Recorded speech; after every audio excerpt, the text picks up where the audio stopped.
We'll take it. That's enough. We'll have a question from Eric Spencer, who is a design engineer. Mr. Spencer. Good evening. Good evening. Given the clear desire of the Scottish people for a Scottish Parliament, does the panel think the days of the Union are numbered? Alex Salmond. Well, yes, I do. I think the days of there's a surprise.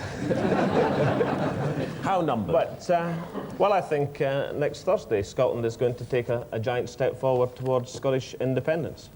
I think the argument that's been joined in Scotland, in many ways, with respect, is a much bigger argument than has been the case, as far as I can see, south of the border, where it's been a very sterile, arid exchange between the Tory and the Labour parties at Westminster. In Scotland, we've been having a constitutional debate about the future of our nation.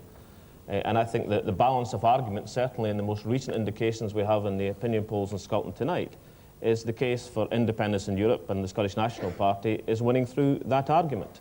We are only 7 points now behind the Labour Party in Scotland. That's a very dramatic difference from where we were at the last general election. And the reasons, of course, are not setting up a parliament for the sake of having a parliament in Edinburgh so the tourists can come and visit it. The reasons we want a parliament in Edinburgh is we want a people's parliament.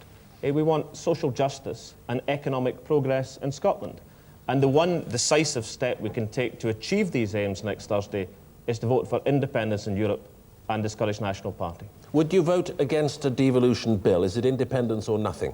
Oh, it depends very much on what's the content of the devolution bill. You see, there are circumstances when the Labour Party would vote against devolution. I mean, they've said they'll vote against devolution if it involves a cut in the number of Scottish MPs at Westminster. There are circumstances when the Liberals would vote against devolution. They've said they'll vote against it, not if there's not PR for the Scottish Assembly. They say they'll vote against it if there's not proportional representation for the Westminster Parliament. It seems well, you'll vote against the package, including devolution. So quite clearly, there are circumstances when we couldn't accept devolution. I mean, for example, if there was another rigged referendum, not everybody will know here, but in 1979, the government held a referendum in which the dead were allowed to vote. People who weren't able to vote were counted as if they'd voted against devolution. So we wouldn't have any 40% rule if that was included in a devolution package. So quite clearly there are circumstances where we couldn't support devolution. But once we know what's in the Labour Party's package, and I'm hoping to know before next Thursday. Well, he can tell you now. Well, maybe John will tell us tonight. Well, then we'll know if there are substantial economic powers, substantial powers of the Scottish economy, powers to stop Trident coming to the River Clyde, and powers to ensure that Scotland gets a decent deal in the European community. Now, I think the combination of these powers is independence in Europe, and somehow I suspect that John won't be able to tell us that the Labour Party have been converted to that cause. John Smith. Of course not, because we believe in the United Kingdom and want to preserve the United Kingdom, which I think is of great benefit to the people of Scotland, as well as to the people of other parts of the United Kingdom. But I do believe that the government of the United Kingdom is over-centralised, and I think it is time that's long overdue to have a Scottish Parliament. I actually spent some time myself as a minister in the last Labour government on this very task. The honest answer that Alex Salmond should have given to your question on devolution was he would oppose any likely bill that's likely to come forward. Of course, Let him finish. That's Neil Kinnock's answer. No. Let him finish. If you just allow me to deal with your question directly, the honest answer is that he would vote against it because we have been very clear, and it's a matter of agreement between ourselves and some other parties, including the Liberal Party, as to what that would be. And he will vote against that. Don't worry about it. You can stand by your corner and be for independence and nationalism and all the rest of it. You publish a Don't bill, why you John, worry about and it. we'll tell you if it's any good. Well, never mind. I thought you were a nationalist, and I thought you stood for independence. We'll publish a bill, and you'll vote against it. I predict you. When will you publish it? When we are the government, and we present it for the Queen's speech. Why would That's you what publish it normally before happens. the election? Well, just let me finish the question. Can you be please, if you wouldn't mind? We stand for having a Scottish Parliament established in Edinburgh to deal with Scottish affairs. That happens to be the preferred view of the majority of the people in Scotland, as it's been regularly tested in referendums. But we're going to have a test in this general election, and we'll see. And of course, if the people of Scotland vote, as I think they will vote in very large numbers for the Labour Party in the election that's arising here, that will, I think, be a very important step forward because it will help us to get a bill introduced into Parliament which will set up a Scottish Parliament in Edinburgh, which will, in my opinion, not only give better government to Scotland, but will strengthen the United Kingdom. And if you take no action on that, these are the people who imperil it. There are two people sawing away at the legs that support the Union. the Nationalist Party, whom I quite understand, want to destroy the unity which is the United Kingdom, but the stupid Conservative Party, who don't know what they're doing, trying to preserve a situation which is not possible to maintain. Alan Beith. Are the days of the Union numbered? I think they're not, because the consequences of having, for example, two currencies at different parities on different sides of the border will be very damaging for the economy both of Scotland and of the United Kingdom. They're all the links which have been established over the years. But there could be two tax rates, even under devolution. Well, indeed, and there are which within... Which would be as damaging, no, it would not be as damaging. or not. There are within you could many be a tax countries. haven. There are within many countries different tax rates in different parts of the country. And indeed there are within local government different rating levels, different poll tax levels between different areas. But having different currencies means that you can't price your goods across the boundaries. But why would the days of the Union be numbered? Really, the days of the Union are numbered if Scotland is given no option but independence. And that is what the Conservatives are saying to Scotland now. Either you go independent or you have what they call the status quo. But there is no status quo. Because if the Conservatives were to be returned at this general election, which would be with a very small majority, they would have hardly any seats left in Scotland at all. And they would then have to impose colonial rule in Scotland. They would have to send up English ministers to staff the Scottish office, because they have nobody left to do it. The only people who would be elected are people they wouldn't dare put in charge of the Scottish office. It's probably Michael Heseltine, who will be sent up to Scotland to be Secretary of State for Scotland, the English running Scotland. I tell you, that is a recipe for long-term confusion, uncertainty, and a move towards the breakup of the Union. Right. What we want is home rule within the United Kingdom so that the people of Scotland can organise and run their own affairs while retaining the advantages of the Union. Michael Heseltine. Well, I think this is one of the most important issues in this election, as a matter of fact. I think that we are witnessing a potential tragedy in Scotland of historic proportions. And why I say this is because I know just how much power there is in the Scottish office. I know just how much power has been devolved. And I know that whilst at the margin you can talk about whether the balance is 100% right or 95% or 90% right, in truth it would make no effective difference to switch a little bit of power from London to Edinburgh. But what would happen is that people would say, well, it's no good, we need more. It hasn't been enough. And so I think the Scottish nationalists have the only credible alternative policy to the Conservatives, because they are saying where they want to be, and where they want to be is where all the other parties except the Conservatives will end up. Because the halfway houses, the compromises, are a delusion. They fail to tell people in Scotland how much power they've already got, how much Scottish ministers determine, how much Scottish local government determines, how much the people of Scotland determine. So we would actually then be taken down a road, salami slicing, to the point at which not quite enough had been given, and ultimately you'll have separation.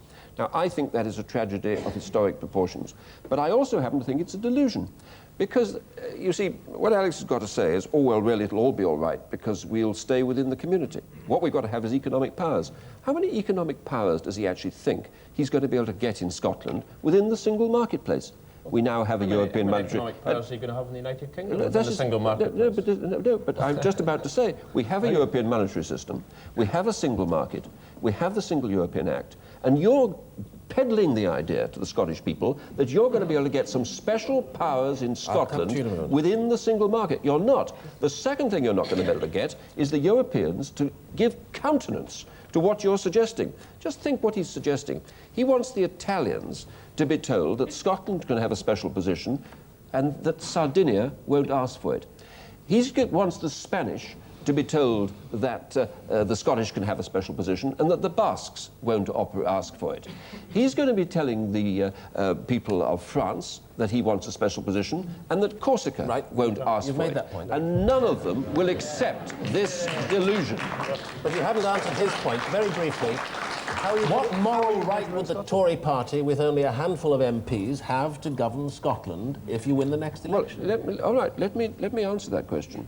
And I will try to answer it as sincerely as I can. I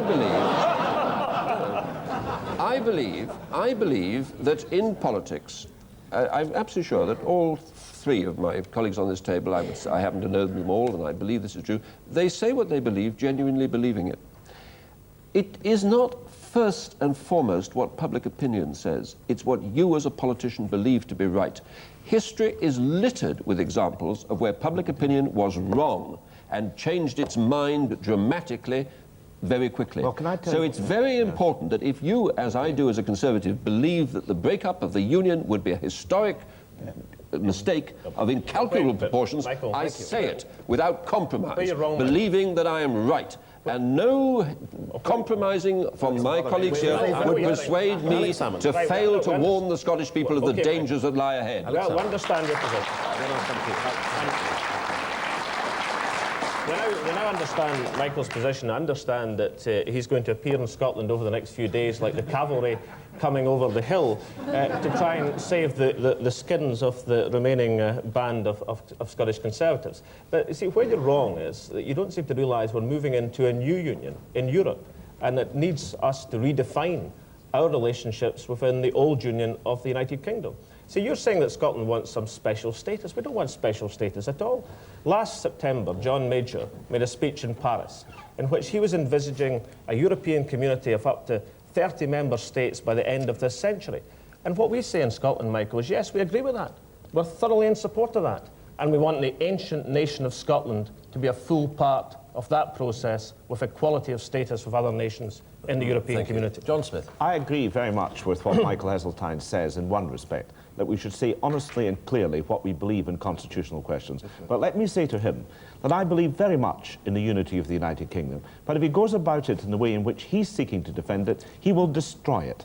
Because I speak as a Scot, as a person who lives in Scotland, who cares deeply about Scotland, as well as about the United Kingdom. I believe that if we do not create a Scottish Parliament within the United Kingdom, you are, by that one stroke, going to end the Union and end the United Kingdom. There's never been a more important time to take the imaginative step of creating devolution now, and if we don't seize it now, you and your party will be responsible for bringing the Union to an end which you espouse. John? You're so foolish that you do not understand the forces that are at work in Scotland. They're very strong, and what is more, they are right and they're justified. There's no reason why Scots ought not to have more control over Scottish affairs within the United Kingdom. That's what the majority of us want, and what some other parties are trying to achieve. And there are two opponents, the foolish Conservatives and the Nationalists, who want to break up the UK. And I'll tell you a very interesting insight into this. The Sun spends its time attacking the Labour Party through supporting the Conservative Party in England, spends its time attacking the Labour Party by supporting the SNP in Scotland. I tell you, John, you're being taken down a road by the Scottish nationalists, and you won't be able to resist it.